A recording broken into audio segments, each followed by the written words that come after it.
And then, all the way from Hollywood, our wonderful actress, and her name is Amber Heard. She's a real activist for women's and children's rights, and she wants you also to get to be an activist. But how does she do it, and how you can also join? She can tell, of course, all the best herself. Please, a great applause for Amber Heard.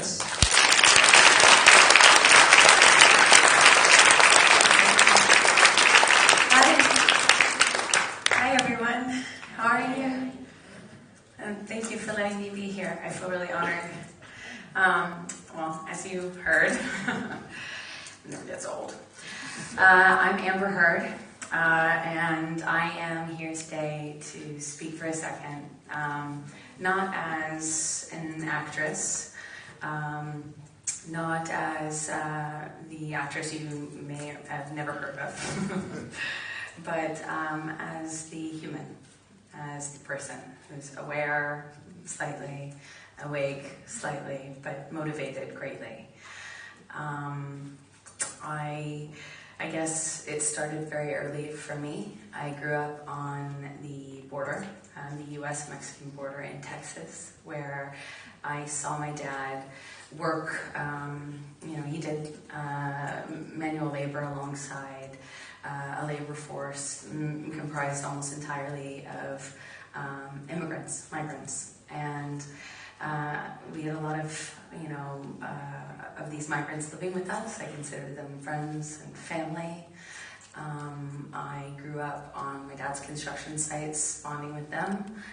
You can imagine how bummed I was when I learned I didn't necessarily get entitled to a quinceañera. It was very disappointing. But I considered these people my friends and family, and we would take trips across the border often through my childhood. And I think in my first interaction, or my first recollection of the impact of injustice, unfairness, it hit me on those trips when I could drive across the border, and on the return trip back north across the border, it would land on me that I, by the accidental geography of my birth, could make that trip in both directions.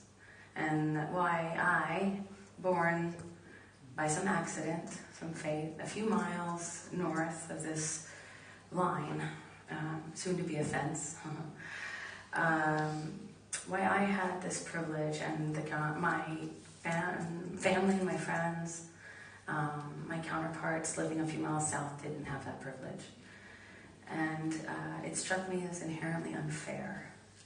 And I think even kids, especially kids, have a finely tuned sense of justice, finely tuned sense of what's fair. And something just didn't seem fair to me. So later I moved to Los Angeles, I started working, but the indelible mark left on me by those experiences, and the experiences I accrued over a lifetime of that, drove me to start working. I started going to the border on research missions with the ACLU. I worked in children's hospitals, specifically ones that I could translate at, and I later started taking trips to refugee camps through various nonprofits, and now with my work with the ACLU and the United Nations, I have found myself in a position where I am speaking on behalf of others who might not necessarily have that voice. I think it's important because simply put, if anyone's human rights are denied, everyone's human rights are undermined, and something I couldn't forget. But I'm scared now, to be quite honest. I am a white woman. I live in the 21st century. I live in the United States, so I already, won the lottery in so many ways, but I'm scared.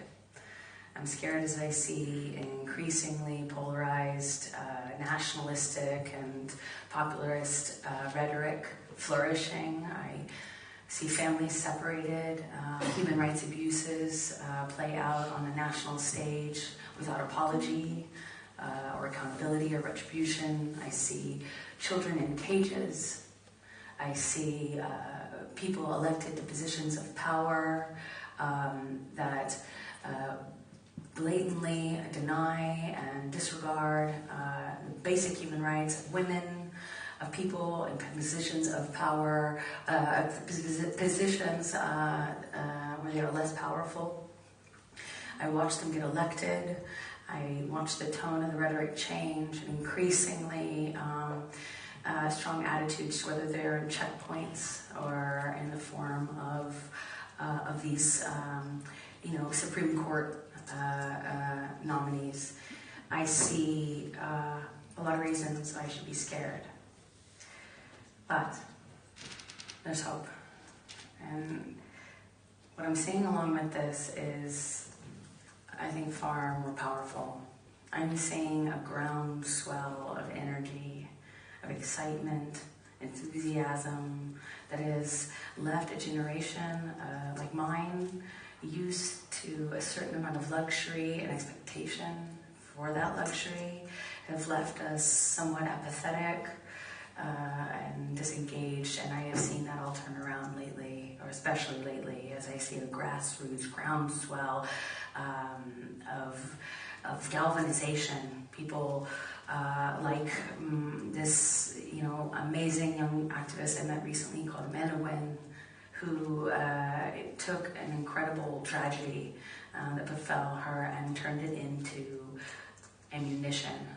And she was one of the individuals with whom I worked to gather more support through just grassroots efforts and this galvanization that I'm speaking of.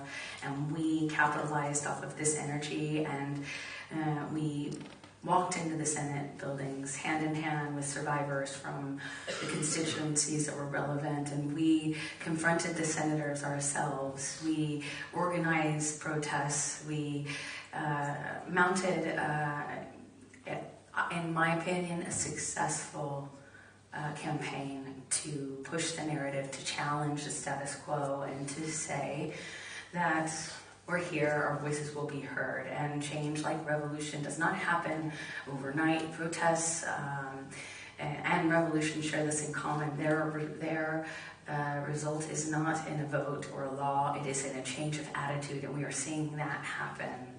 So, to leave on a slightly more positive note, I think it is a great time for us. I think everybody here, if you believe in human rights, you are a human rights activist. Change starts at home. Change starts at home. If you believe in this, stand up. Be the leader that you are looking for. Now's the time. Thank you.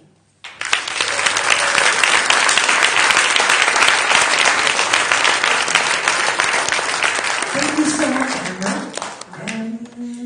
You are also going to introduce to us a cartoon competition, isn't it? Yes, I'm actually very excited about this. So, United Nations, there's this great project that the United Nations has partnered with Cartoon Movement.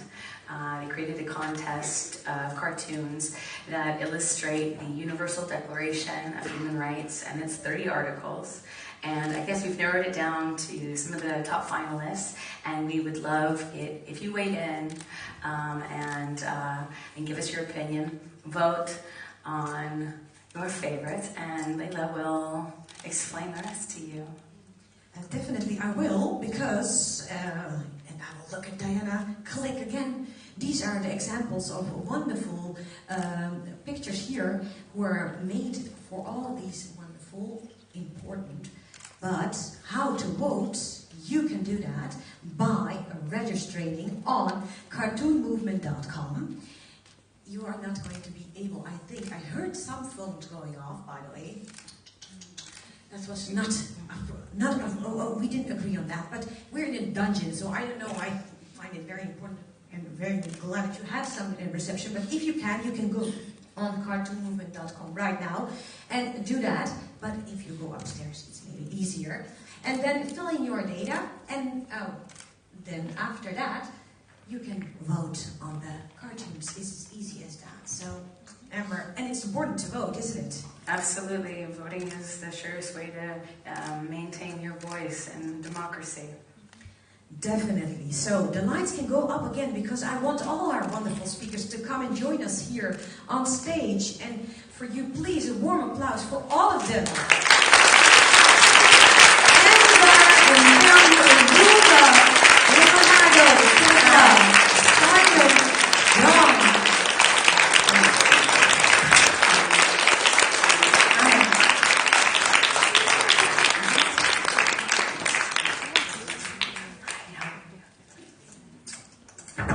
All these wonderful people. There's, yeah, Steve, where were you?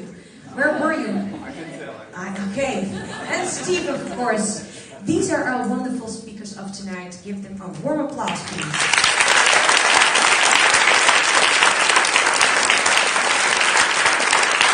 Thank you all so much. Thank you very much.